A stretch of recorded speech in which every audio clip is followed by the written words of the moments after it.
Welcome back after the break. आप देख रहे हैं आज Pakistan. Welcome to our segment dog talk. अगर आपके घर में छोटे बच्चे हैं तो आपको लगेगा जी परपेचुअल ना ख़त्म होने वाला कोई वायरस या नज़ला है जो एक बच्चे को ख़त्म होता है तो दूसरे को लग जाता है, और जब बच्चों की बारी ख़त्म होती है तो बड़ों की बारी आ जाती है।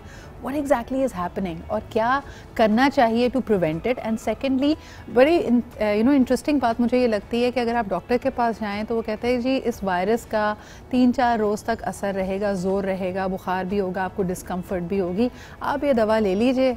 दवा के साथ हो सकता है कुछ सिम्टम्स बेहतर हो जाएं, but the virus will take its sweet time. तो ये कैसा वायरस है जी जो अपना वक्त पूरा करके जा रहा है? What is making it more complicated और किस वक्त हमारी ख़तरे की घंटी बजनी चाहिए? इस वक्त जितने वायरसेस हैं, चाहे आप डेंगू की बात करें, मलेरिया की बात करें, कोविड की बात करें, ऐसा लगता है सबके सिम्टम्स एक जैसे हैं। सुबह आप उठेंगे, मौसम बदल रहा है तो आपको बॉडी एक्स भी होंगे, आपको नज़ले की, खांसी की, साइनसेस की सिचुएशन भी हो रही है। But what is different about what is in the air?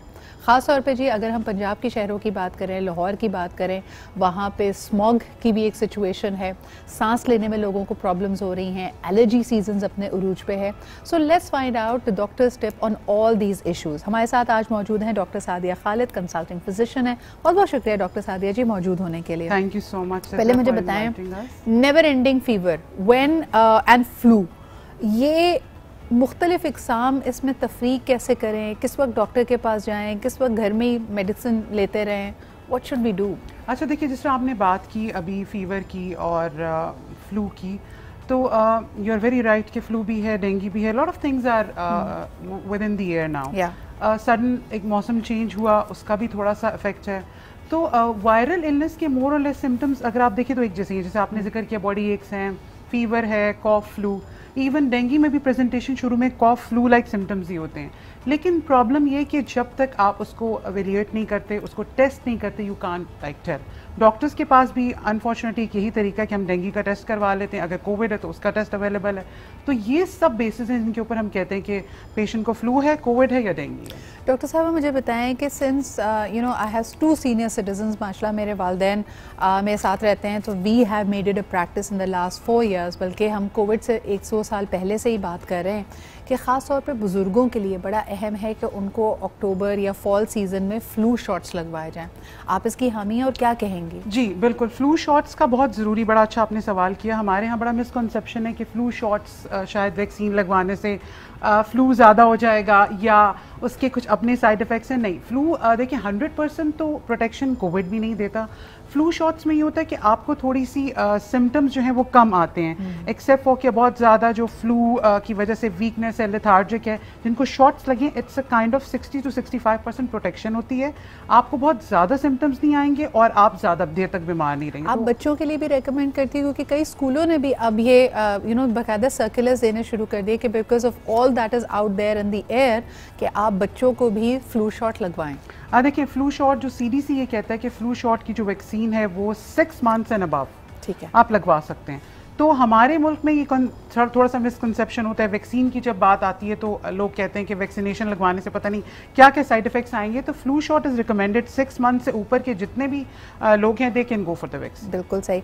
अच्छा मुझे ये बताएं कि जो बड़ी उम्र के लोग हैं उसमें एज ब्रैकेट क्या है? जो कहा जाता है 60 साल है, 65 साल है कि उसके बाद वंस इन अ लाइफ आप नमूनिया शॉट भी ज़रूर लगवा दें, क्योंकि बुज़ुर्गों की जो इम्यूनिटी है वो लो होती है, खुसूसन इस सीज़न में। अगर कोई नज़ला ज़ुकाम हो तो उसका बिगड़ जाने का, उसका नमूनिया बन जाने का एक ख़तरा हमेशा रहता है। तो नमूनिया शॉट्स के बारे में भी देखिए, नमूनिया के शॉट्स में बिल्कुल जो इम्यूनो कॉम्प्रोमाइज्ड हैं, वो लोग जिनको डायबिटीज़, शुगर, हाइपरटेंशन या कैंसर सर्वाइवर्स हैं, उनके लिए हम ये कहते हैं कि बिकॉज उनकी immunity as compared to a normal person कम होती है, तो उनको ज़रूर जो है वो फ़ौरन नमूनिया के शॉट्स लगवाने चाहिए, फ्लू शॉट्स लगवाने चाहिए।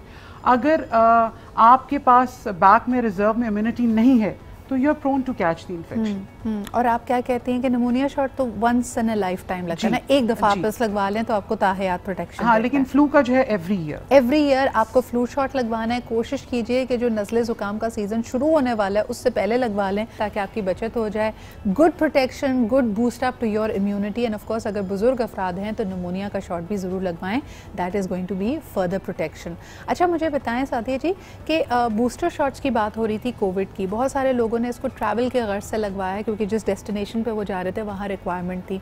70 साल से या ज़्यादा जो लोग हैं या 60 ईयर्स से अबव जिनकी एज है, उन्होंने अगर साइकिल कंप्लीट किया हुआ हो, एक बूस्टर शॉट लगवाया हुआ हो, सेकंड बूस्टर शॉट आजकल आप कोविड का रेकमेंड कर रहे हैं, और इज़ दिस नॉट नेसेसरी? अच्छा देखिए, बूस्टर का अगर आप बात करें तो जिन्होंने, जैसा आपने बताया कि 2 अपने प्राइमरी कोर्स कंप्लीट किए हुए हैं जी, तो उसके 6 महीने के बाद हम ये रिकमेंड करते हैं कि आप एक बूस्टर शॉट लगवाइए। अब डिफरेंट कंट्रीज़ के डिफरेंट ट्रैवलिंग रिक्वायरमेंट्स हैं। कुछ मुल्कों में वो कहते हैं कि अगर आपने बूस्टर फाइज़र नहीं लगवाया हुआ तो आपको जो है वो फाइज़र की वैक्सीन उसी वक्त लगवानी है। तो उसमें हम रिकमेंड ये करते हैं कि अगर किसी ने फाइज़र का बूस्टर लगवाया हुआ है तो they can continue, they can go for travelling. अगर किसी ने ये रिक्वायरमेंट है किसी कंट्री की कि आपने 2 फाइज़र कंप्लीट करने हैं तो एक फाइज़र के 6 महीने के बाद you can take the other vaccine. So booster, अब उसको बूस्टर नहीं कहेंगे, बूस्टर यूजुअली एक शॉट होता है, बट अगर किसी कंट्री की रिक्वायरमेंट है you have to complete Pfizer vaccine तो आपने 6 महीने के वक्फे के बाद फर्स्ट फाइजर लगी, उसके 6 महीने के बाद you can go for the other. बिल्कुल डॉक्टर सादिया, इसी तरह ज़रा क्लैरिटी दीजिएगा, बच्चों के लिए जो कोविड की वैक्सीन है अब यंगर एज के लिए भी आपके पास अवेलेबिलिटी है, ऑप्शन मौजूद है, पाकिस्तान में कितनी पेनिट्रेशन है, are we strict about it, is it helpful? As a doctor what do you think? अच्छा देखिए, बच्चों की अगर आप बात करें तो आजकल स्कूल में बहुत स्ट्रिक्टली जो है वो वैक्सीनेशन बच्चों की जो है वो स्टार्ट हुई हुई है। तो पेरेंट्स से मेरी ये रिक्वेस्ट है कि आप बच्चों की वैक्सीनेशन में बिल्कुल सोचें नहीं, इट्स सेफ। फाइजर जो है उसकी recommendation 12 years and above, it's safe. तो आप ज़रूर अपने बच्चे को वैक्सीनेट करवाएं। अगर स्कूल वालों ने ये फैसिलिटी दी है तो ये इसको अवेल करें। और वैक्सीनेशन जो है it gives you a protection. I know कि 100% प्रोटेक्शन नहीं होती है, but it give you some kind of protection कि अगर आपको खुदा न खास्ता कोविड होता है तो उससे उस तरह आप अफेक्ट नहीं होते जिस तरह के बहुत ज़्यादा जो सिम्टम्स आते हैं। तो वैक्सीनेटेड बच्चे में या एडल्ट में जो सिम्टम्स है वो कम होते हैं। बिल्कुल सही। अच्छा, दूसरा, क्योंकि हम इस मौजू पे बात कर ही रहे हैं तो मलेरिया और डेंगू का जिक्र भी बड़ा अहम है। इस वक्त लातादाद केसेस पूरे पाकिस्तान से रिपोर्ट हो रहे हैं, इसमें बच्चे भी शामिल हैं, ख़वातीन भी शामिल हैं। Sadia ji, does it complicate the matter much worse अगर एक हामला औरत डेंगू या मलेरिया से इन्फेक्ट हो जाती है?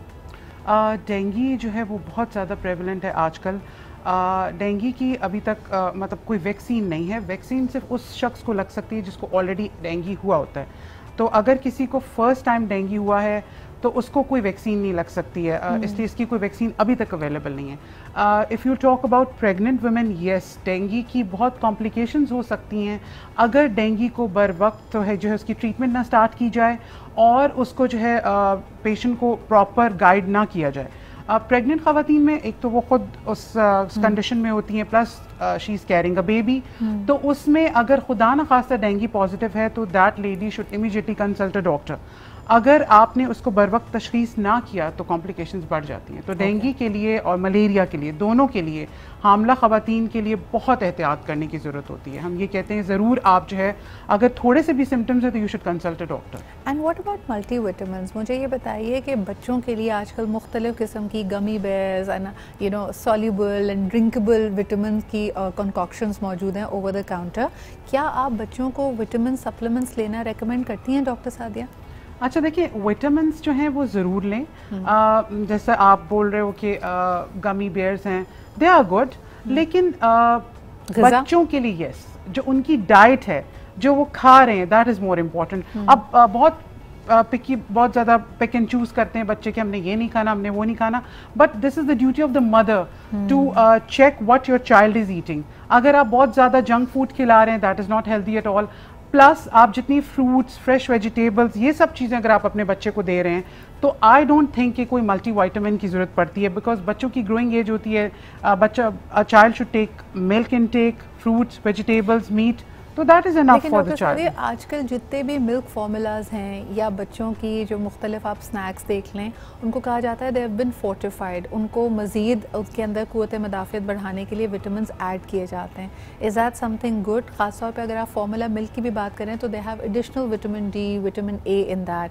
इसको आप कैसे देखते हैं? yes, देखिए, बच्चों के फार्मूला मिल्क्स में ऑलरेडी विटामिन डी, B12 ये सब ऐड किया होता है। Folic acid is one of the ingredient. So that is good. I mean अगर बच्चा जो छोटा बच्चा है वो तो खाली मिल्क के ऊपर ही होता है, जो बहुत ज़्यादा अभी वीनिंग स्टार्ट नहीं हुई है, तो उस केस में the fortified milk is a good option. लेकिन जब बच्चा वीनिंग स्टार्ट कर लेता है तो you can add lot of things in the diet. अच्छा, एक बड़ा इंटरेस्टिंग सवाल मेरे पास आया है। आजकल बच्चों की डाइट में बहुत हाई शुगर कंटेंट है, तो हम वैसे भी कहते हैं कि sugar is like slow poison, लेकिन क्या इसका कोई डायरेक्ट रिलेशनशिप है हमारी इम्यूनिटी के साथ? अगर बच्चे हाई शुगर डाइट लेते हैं जिसमें डोनट्स हैं, कैंडीज़ हैं, बिस्किट्स हैं, कोलाज हैं, क्या ये उनकी इम्यूनिटी को डाउन करता है? देखिए, बहुत ज़्यादा शुगर कंटेंट अगर कोई बच्चा ले रहा है, बहुत ज़्यादा उसके, एक तो मदर्स की ये बहुत शिकायत होती है, बच्चा बहुत हाइपर एक्टिव हो जाता है। अच्छा, उसमें ये होता है कि जब कार्बोहाइड्रेट्स आप ले रहे हैं तो एनर्जी लेवल आपका एकदम राइज करता है, तो that is not good at all. इसलिए बच्चों को हम ये कहते हैं कि आप जो है वो उनका शुगर कंटेंट कम रखें। बच्चे बहुत ज़्यादा हाइपर हो जाते हैं बहुत ज़्यादा शुगर कंज्यूम करने की वजह से। तो नॉर्मल जो आपकी शुगर कंजम्पशन है, कैंडीज़ है, आपकी आइसक्रीम्स हैं, चॉकलेट्स हैं, एक लिमिटेड मॉडरेट अमाउंट में आप दे सकते हैं। बट अगर किसी की डाइट ही चॉकलेट्स कैंडीज पर है तो that is not a healthy option. एक और दांतों को बहुत खराब करते हैं। एब्सोल्युटली। एक और बड़ा इंटरेस्टिंग सवाल हमारे पास आया है। एज एडल्ट्स अगर हमें नज़ला या ज़ुकाम होता है तो हमारा सिर्फ और सिर्फ बहुत ज़्यादा चाय या कॉफ़ी पीने को दिल चाहता है, और समहाउ हमें लग रहा होता है कि बड़े कोई थेरेप्यूटिक चीज़ है, उसको आप मुख्तलिफ उसमें कॉन्कॉक्शंस भी कर रहे हो। तो कुछ लोग कहते हैं कि जी लौंग वाली चाय पी लो, कुछ कहते हैं बड़ी इलायची वाली चाय पी लो, किसी को दारचीनी वाली चाय चाहिए होती है। क्या इसका कोई इफ़ेक्ट है? और क्या नज़ले ज़ुकाम में जब आप ऑलरेडी डिहाइड्रेटेड हैं, should you be taking these caffeinated drinks? Not the caffeinated drinks. इसमें सबसे ज़्यादा जो इम्पोर्टेंट हम ये कहते हैं कि वार्म फ्लूइड्स, उसमें आपकी सूप, यखनी और जितने वार्म फ्लूइड्स हैं। चाय is a good option. Caffeine बहुत ज़्यादा कॉफ़ी इनटेक का मैं मना करती हूँ। एक तो आपको पता है जब आपका कैफ़ीन आप बहुत ज़्यादा इस्तेमाल करते हैं तो आपको नींद नहीं आती है, आप हाइपर हो जाते हैं। तो कैफ़ीन कम से कम लें, but other options like green tea, honey, ginger tea, these are the good options. लेकिन क्या ये हमारे सीने पे अगर कंजेशन है, कॉफिंग बहुत ज़्यादा, उसमें हेल्प कर रही होती है या मज़ीद ड्राइनेस बढ़ा रही होती है? नहीं, कैफ़ीन का तो कोई रोल नहीं है as such, but ginger tea, honey, आपका जो कावा इज़ वेरी गुड, जो शानदा इज़ गुड ऑप्शन। जितने हर्बल ऑप्शंस हैं, मैं ये नहीं कहती कि ये बुरे हैं, but they are good. But इसमें ये है कि एक मॉडरेट अमाउंट होनी चाहिए, आप उसको एक लिमिटेड अमाउंट में लगे। अगर आप बहुत ज़्यादा कावे का इस्तेमाल करें, अगेन इट कॉजेज ड्राइनेस, तो इसको एक मॉडरेट अमाउंट में यू कैन टेक इट। बिल्कुल सही है। सो ये आपके लिए कुछ टिप्स थी। यकीनन हमें ये कुछ इन्फॉर्मेशन हमारे लिए बार बार दोहराना बहुत ज़रूरी है, बिकॉज ये ऐसा हाई इन्फेक्शन सीज़न है कि हमें ऐसा लगता है कि वाकई हम अपना चाहते हुए भी ख्याल नहीं रख पा रहे, और आप हमेशा सोच में पड़ जाते हैं कि मैंने बाहर कुछ खाया था, फलानी जगह गई थी, उस शख्स से मिली थी, क्या हुआ है कि मुझे ये फ्लू हो गया है। और बहरहाल I hope that this is a healthy season for all of you. बहुत बहुत शुक्रिया doctor Sadia for being here with us. लेते हैं जी एक छोटा सा break and we are going to be back with more stories. Stay with us and keep watching आज पाकिस्तान।